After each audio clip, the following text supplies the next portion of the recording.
Pakistan's trade deficit with its 9 neighboring countries widened sharply during the 2025-26 fiscal year, highlighting growing pressure on the country's external trade balance. New State Bank of Pakistan data shows the deficit increased by 30%, reaching nearly $16 billion, compared with just over $12 billion a year earlier. The widening gap was driven by a combination of falling exports to regional markets and a sharp rise in imports, particularly from China. Pakistan's exports to neighboring countries fell 11% to $3.95 billion during the fiscal year. One of the biggest reasons was the suspension of trade with Afghanistan. Exports to Afghanistan have remained halted since October 2025, causing shipments to plunge nearly 69% to around $244 million.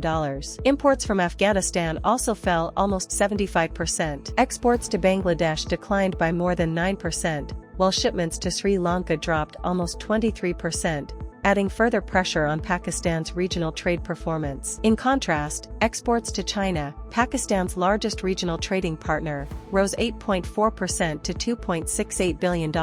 However, imports from China grew much faster, increasing nearly 20% to $19.5 billion.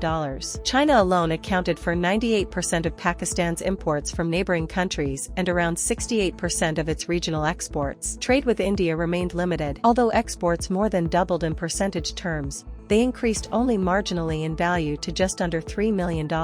Imports from India fell 7.6% to nearly $169 million. Overall, imports from the 9 neighboring countries climbed 19.1% to $19.9 billion, far outpacing exports and widening Pakistan's regional trade imbalance. This marks the second consecutive year of a sharp increase in the regional trade deficit, underscoring Pakistan's continued dependence on imports, especially from China, while exports to key neighboring markets remain under pressure. For more, read the full Dawn story linked below.